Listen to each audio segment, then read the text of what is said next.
Hey,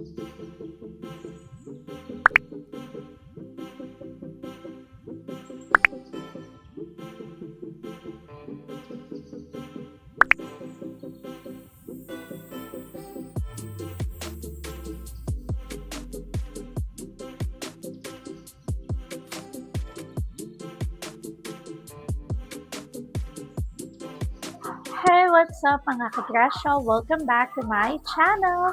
So for today's video, it's the day 3 of our home renovation journey. At today din ang magiging last day ng aking daily update sa renovation. Kasi I realized mula dun sa previous experience ko sa pagpaparenovate sa Pasinaya, weekly pa lang upload ko noon, kaya medyo malaki yung nagbabago. Malaki yung improvement every upload ko. So, ganun na lang din gagawin natin. So, ang ulit ng upload ko ay sa weekends na after matapos yung mga ma-accomplish pa nila sa mga susunod ng araw. So, yun, tara, silipin na natin anong nagbago for today's video. Tara!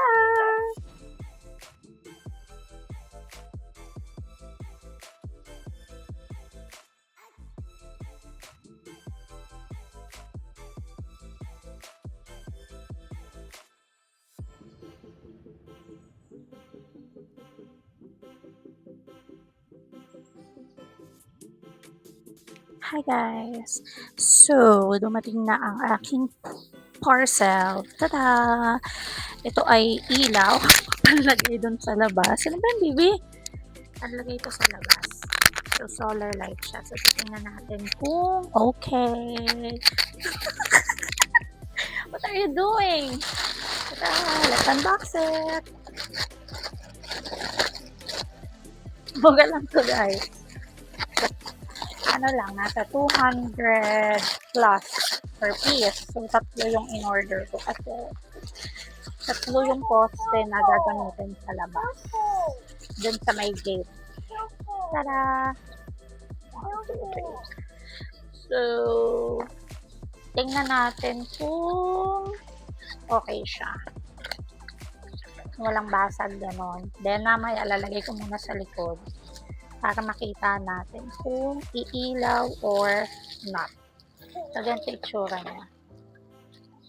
Ano ba yung magawa mo dyan na? Ayan, ayan siya. Tata! Tata! So, dalawa. Ang laman niya per box, dalawa. So, ang dami na ito. Pana ako na dyan na star na ayaw magpaipit ng hair. Ayan. Check natin yung iba. Ayan siya. Tigda dalawa. Tapos, meron din mga screw kompleto. Check ko na lang kung may basag and everything. Then, we'll try sa labas. Dalawang parcel ang darating ngayon eh. Yung isa, ceiling fan with light. Ito siya. So, let's try. Ano ba ito? Ano ba ito? Meron siyang on and off dito sa likod pero hindi ko alam kung paano siya gumagana. Baka wala pa siyang charge. Ayan o, may on. Ayun, umilaw. Pag kasi nga solar. So, pag natakpan to, ilaw siya automatic. Ayan, gumagana. Oh no! Ilaw siya automatic. Ayan, gumagana. Oh no! Nakakulog si Jem na star. Oh no! Ganon, so matitest pala natin kung gumagana. Nice. Ganon. So, ayan siya. 5 bulbs per side. Kasi pag ganon siya, pag kinabit, pag ganon. Nice one. So, this one is functioning. Let's try the other.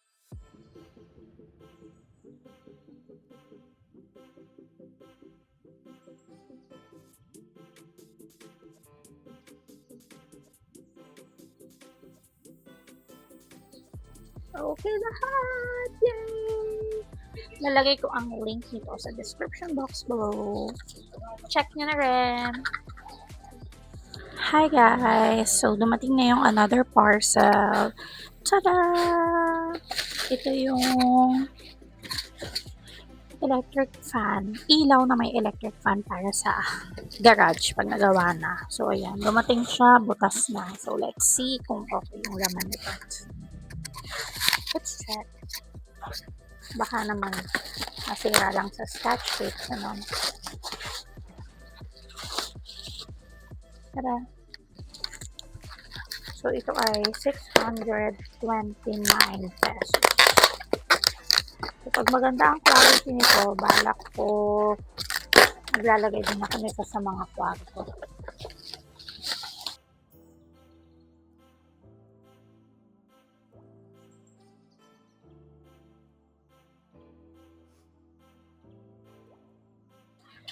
Tata. So, sira na yung box niya. So, sana okay naman yung laman sa loob. Let's see. Siya sa loob. LC. Maliit lang pala. Kaya mura. May hangin kaya to. Tingin mo. Tapos, yung sinusuksok. So, hindi niya kailangan ng sariling wiring kasi pwede siya isalpak dun mismo sa lagay ng bumbilya. May remote siya. Remote control. Tapos, ilaw. And then, may kasamang battery. Battery. Ang battery ay, anong size to?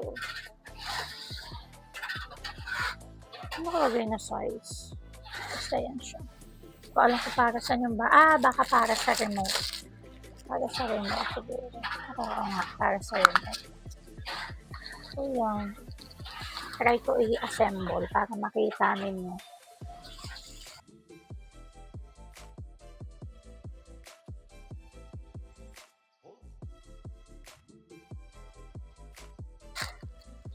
So, kasalukuyang may gumagawa sa labas. Kaya, hindi ko maipakita kasi naiya akong videohan sila. Baka hindi sila komportable na mabidyohan. So, papakita ko na lang sa inyo mamaya yung accomplish nila for this week.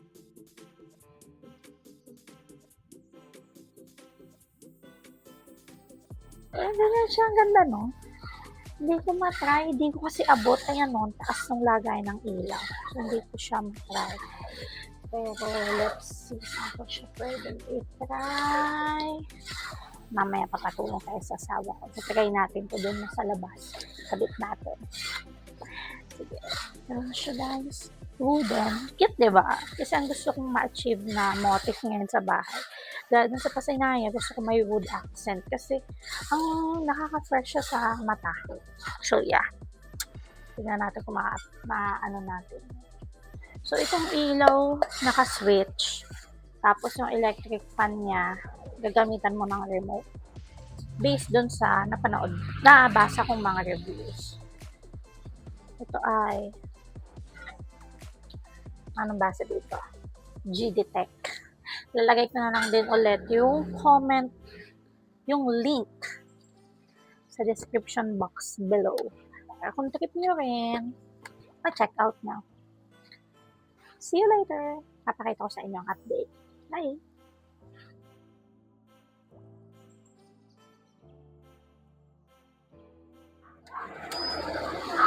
Wow!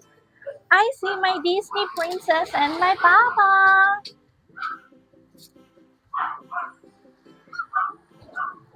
So, for today's video, ayan, ito yung mga nagawa kahapon.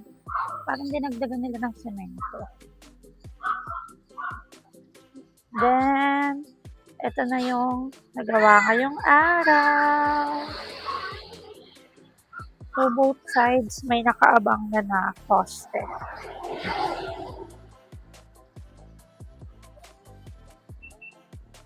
Ayan. So, nilagyan nila ng mga bote kasi may patusok para safety. Ayan. Diba? Medyo konti lang yung pagbabago pag everyday ako mag-update.